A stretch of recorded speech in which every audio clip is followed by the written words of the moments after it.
जन्नत के पत्ते बाब नंबर 13। सुबह आशियाना के अतराफ के पहाड़ों पे बहुत सुहानी उतरी थी। कपादोकिया को जैसे उसका हुस्न वापस मिल गया था। उसने बहारे को तैयार होने को कहा, फिर मजीद कुछ नहीं बताया। बहारे अभी बाल बना रही थी। वो उसे वहां छोड़कर अपने अबाया और स्कार्फ को पिन लगाते हुए नीचे चली आई। आज उसका मूड बहुत खुशगवार था। फातिह इस्तकबालिया काउंटर पे था। वो लॉबी भी छोटे से पथरीले कमरे की मानंद बनी थी, गारों में गार। सुबह खैर आपा जल्दी से सब काम छोड़कर उसकी तरफ मुतवज्जा हुआ। शुक्रिया फातिह, वो उसके सामने आ खड़ी हुई। एक बात पूछनी थी, यहाँ आसपास कोई कुआं है? कुआं? फातिह ने अचंभे से दोहराया। पता नहीं, कुएं हैं बहुत से, मगर आप किसकी बात कर रही हैं? कोई ऐसा कुआं जो टूरिस्ट अट्रैक्शन हो और जो काफी गहरा हो। फातिह को बात समझाने के लिए उसे आहिस्ता आहिस्ता अल्फाज अदा करने पड़ रहे थे। फातिह ने तजब्जुब से नफी में सर हिलाया। नहीं आपा, मैं ऐसे कुएं को नहीं जानता। वीरान खंडर कुएं मिल जाएंगे, मगर सियाहत मरकज मुश्किल है। सोचो फातिह, कोई बहुत गहरा सा कुआं होगा इधर। सोचो ना। उसके दिल में बेचैनी सी अंगड़ाई लेने लगी। अल्लाह समझे जहां सिकंदर को कभी इंसानों की जुबान में बात नहीं करेगा। फिर एक पहेली। मुझे वाकई किसी गहरे कुएं के बारे में नहीं पता। वो जरा देर को रुका। आप गहरे कुएं का तो नहीं पूछ रही? इतनी देर से मैं और क्या पूछ रही हूँ फातिह। नहीं नहीं, आप किसी कुएं का पूछ रही हैं, असली कुएं का जो गहरा हो, या आप गहरे कुएं का पूछ रही हैं? दोनों में क्या फर्क हुआ? उसने सवालिया उबरू उठाई। शायद वो किसी मंजिल के करीब थी। देखें आपा, फातिह दोनों हाथ हिलाते हुए टूटी फूटी अंग्रेजी में कहने लगा, एक होता है कुआं जिससे लोग पानी निकालते हैं, इनके बारे में ज्यादा नहीं जानता, और एक है गहरा कुआं, मगर वो कुआं नहीं है, वो यलतार शहरी है। यलतार शहरी मतलब? उसने नासमझी से पूछा। फातिह ने बेबसी से उसे देखा, फिर नफी में सर हिलाया। उसी पल मिसेस सोना लॉन्ड्री बास्केट उठाए वहां दाखिल हुई। फातिह ने फौरन उन्हें पुकारा। सोना खानम, यलतार शहरी को अंग्रेजी में क्या कहेंगे? अंडरग्राउंड सिटी, उन्होंने मुस्कुराते हुए जवाब दिया। एक मिनट मिसेस सोना, वो मुझसे कमरे में अफशां गिर गई थी, वो साफ हो जाएगी ना? हाँ, फिक्र ना करो, पिनार कर लेगी। उसे मुतमईन करके वो बाहर निकल गई। अंडरग्राउंड सिटी आपा, वो एक जेर जमीन शहर है जिसका नाम देरीन क्यों यानी गहरा कुआं है। आप उसी का पूछ रही थी? हया पर यकीन नहीं थी। हया पर यकीन नहीं थी? शायद मैंने कपादोकिया के जेर जमीन शहरों का सुना तो है, मगर वो तो बहुत से होंगे। क्या ये देरीन क्वी कोई मशहूर स्पॉट है? ये कपादोकिया के सबसे बड़े यलतार शहर है आपा, मगर आपको क्लस्ट्रोफोबिया तो नहीं है वो जैसे चौंकी। और फिर एकदम उसके दिल की धड़कन बढ़ गई। नहीं और हाँ, मुझे यहीं जाना है, बिल्कुल यही जगह। वो जैसे बहुत पुरजोश हो गई थी। फिर आप पिनार के साथ चली जाएं, वो आज तो शहर जा रही है, गॉडफेल्डर की दवा लेनी है। ठीक है। वो एकदम इतनी खुश हुई कि उसकी आंखें चमकने लगी। फातिह ने जरा छम्बे से उसे मुड़कर जाते देखा। आशाना के किसी मेहमान को उसने क्लस्ट्रोफोबिया ना होने पर इतना पुरजोश होते पहली दफा देखा था। तुर्की के सूबा नौशहर का वही मानी था जो पाकिस्तान के शहर नौशहरा का है। देरीन क्यों यहाँ का सबसे बड़ा जेर जमीन शहर था। ऐसे सैकड़ों शहर कपादोकिया में मौजूद थे जो कम से कम भी 2 मंजिला थे, जैसे तह खाने में खाने होते हैं। गए जमानों में कपादोकिया के बासियों ईसाई आबादियों ने शहर बनाए थे ताकि जंग के दिनों में उनमें पनाह ली जा सके। उनके पास शहर के दहानों को मुकम्मल तौर पर बंद करने का इंतजाम भी मौजूद था। पानी, खुराक, रोशनदान, निकासी और अखराज का निज़ाम। गर्ज ये तमाम इंतजाम से रास्ता मुकम्मल शहर थे, बस उनसे आसमान नजर नहीं आता था। 20वीं सदी के आगाज में ईसाई यहाँ से चले गए। अब बरसों से ये शहर वीरान थे।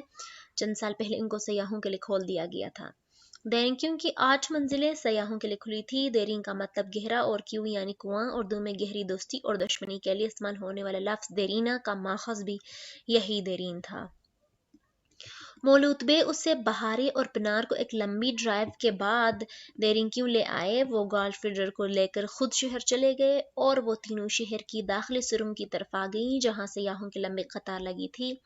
देरिंग क्यों बाहर से यूं लगता जैसे एक छोटी पहाड़ी हो जिसकी दीवारों में बहुत से सुराख थे, यूं जैसे कोई जादूगरनी खाकी चोगा ओढ़कर झुकी हुई हो और उसके चोगे से बहुत सी आंखें झांक रही हों। दाखिली सुरंग गार के धाने पे वो एक छोटा सा रास्ता था जिससे अंदर जाना था। बाहर धूप निकली थी, लेकिन सुरंग में दूर से ही अंधेरी लग रही थी। यह स्वेटर रख लो, शायद ज़रूरत पड़ जाए। पनार ने खुद भी हल्का सा स्वेटर पहन लिया था और अब दूसरा उसकी तरफ बढ़ा रही थी। हया ने हैरत से उसे देखा, फिर चिलचिलाते सूरज को, इतनी गर्मी में रख लो। पनार के दोबारा कहने पर उसने स्वेटर तह करके बाजू पे डाल लिया। स्याह पर्स के दूसरे कंधे पे था। बहारे ने पनार की उंगली पकड़ रखी थी, बालों को पोनी में बांधे वो धूप के बस आंखें सुकेली खड़ी थी। अपनी बारी पे टिकट दिखाकर वो आगे पीछे सुरंग में दाखिल हुई। बाहर धूप थी, अंदर अंधेरा सा फैला था। कपादोक्या के गारों और खुश्क पहाड़ों की मुहीब पुर इसरार खुशबू हर सो फैली थी।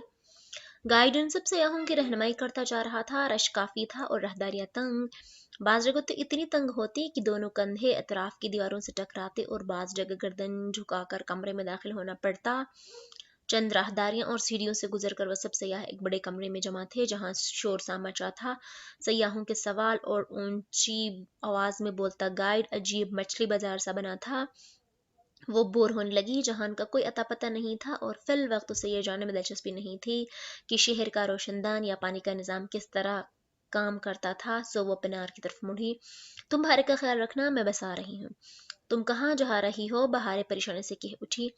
मैं अपने तौर पर अंदर से ये शहर देखना चाहती हूँ। तुम पनार को तंग तो नहीं करोगी? बहारे नफी में सर हिला दिया, अलबत्ता वो उसके जाने पे खुश नहीं थी। तुम जाओ, मैं छोटी बिल्ली का ख्याल रखूंगी। वो इस कमरे से आगे खिसक आई। कमरे ही कमरे, राहदारियां, मेहराबें, चौखटें जैसे दी मम्मी का सेट हो। दीवारों पे दूर दूर मशलों की मानंद बल्ब लगे थे, जो अंधेर गलियों को मध्यम जर्द रोशनी बख्श रहे थे, पुरस्रार मगर खूबसूरत।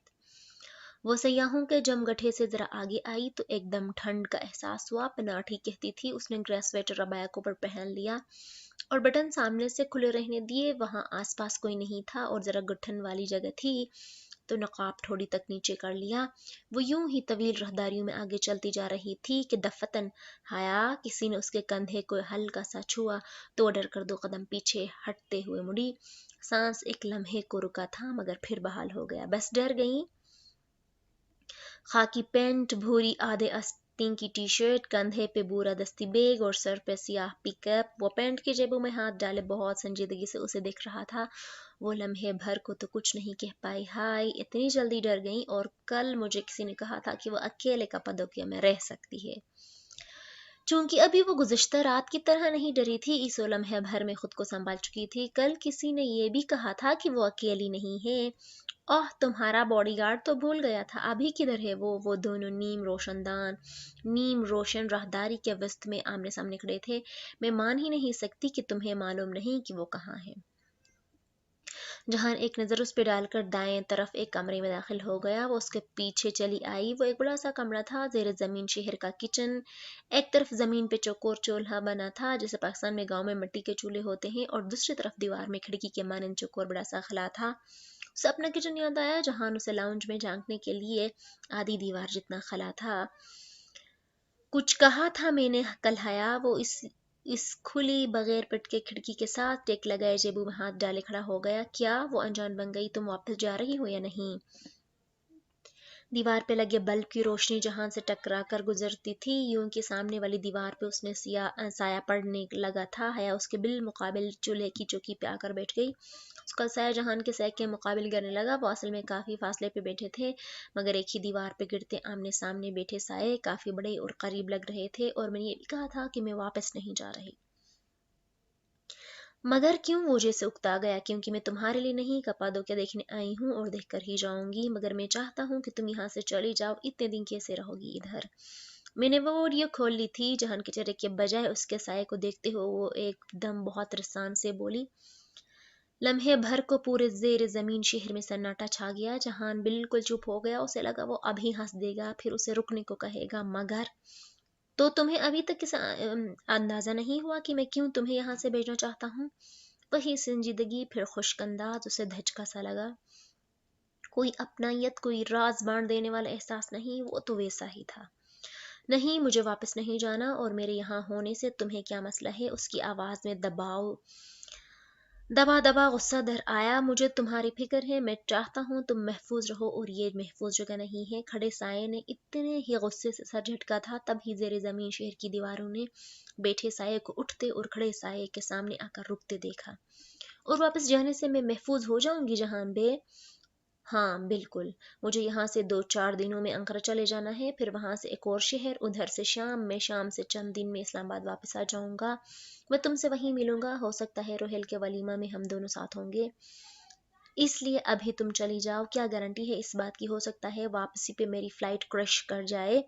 चंद लम्हे के लिए वो वाकई कुछ नहीं कह सका, मगर मध्यम मशल की रोशनी में भी हया ने उसके बेतासुर आंखों में कुछ जख्मी होते देखा था। ऐसे मत कहो, उसकी आवाज धीमी हो गई।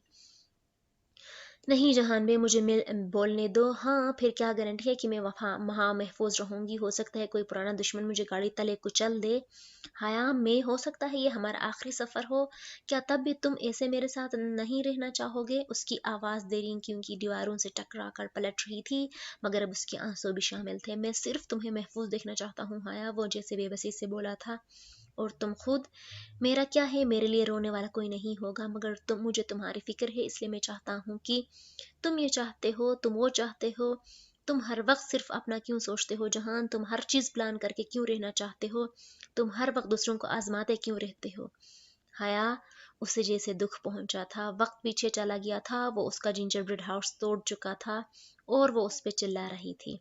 नहीं, मुझे बोलने दो, आज मुझे बोलने दो। जितना तुमने मुझे आजमाया है, इससे आधा भी मैंने तुम्हें आजमाती ना, तो तुम बहुत मुश्किल में पड़ जाते। वो गुस्से से बुलंद आवाज में बोल रही थी, दीवार पे गिरते साए असल से ज्यादा करीब खड़े थे। तुम ये समझते हो कि हर दफा तुम चीजें प्लान करोगे और सब तुम्हारी मर्जी के मुताबिक हो जाएगा, फिर बाद में लोग तुम्हारी बातों के दूसरे मतलब ढूंढते फिरें और इस दौरान किसी का दिल कितना टूटे तुम्हें कब परवाह होती है? तुम दूसरों का कभी नहीं सोचते, मगर हर दफा ऐसा नहीं हो सकता। हर दफा दूसरे तुम्हारी तरफ की कहानी नहीं समझ लेंगे।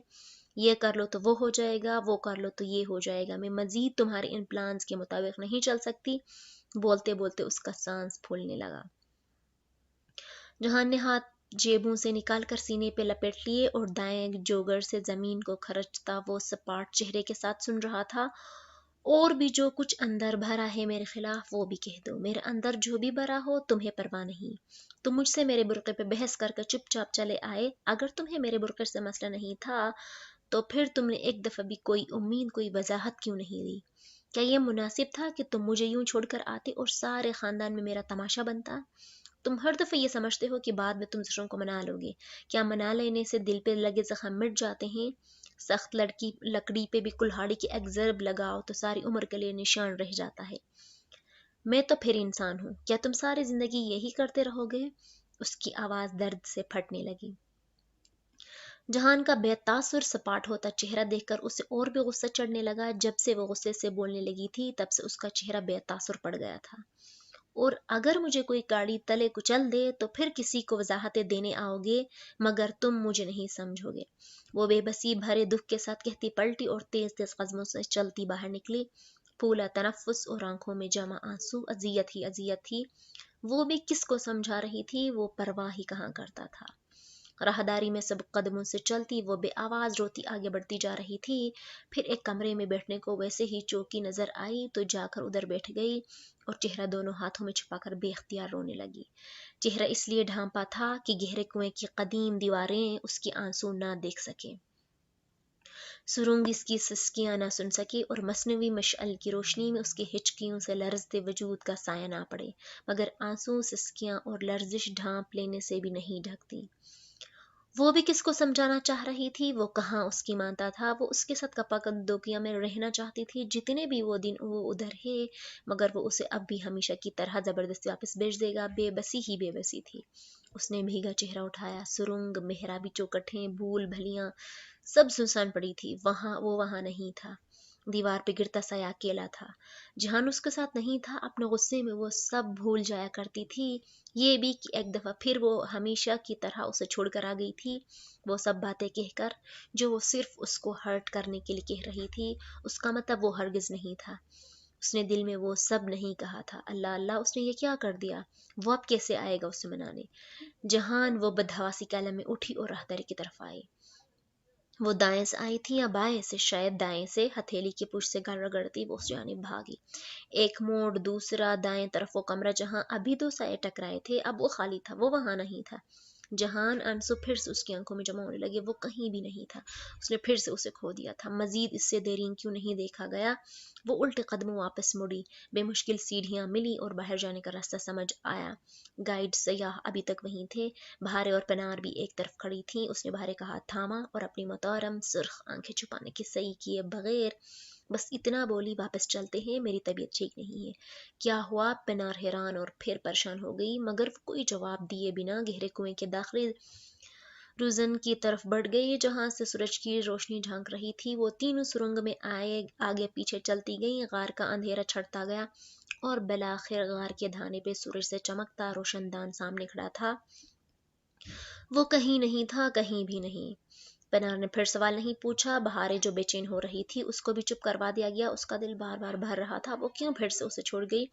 आखिर क्यों वो रूठने मनाने से आगे नहीं बढ़ते थे? अपने कमरे में आकर वो सुर्ख सोफे पे खड़ी खिड़की के आगे पांव ऊपर करके बैठ गई और सर घुटनों में देकर बेआवाज रोए जा रही थी। बहारे पता नहीं कहाँ थी। वो हर ख्याल फिक्र से बेपरवाह बस आंसू बहा रही थी। उसका दिल बार बार किसी खौफ के जेर असर से कट जाता था। बहारे उसे खाने के लिए बुलाने आई, मगर वो नहीं उठी।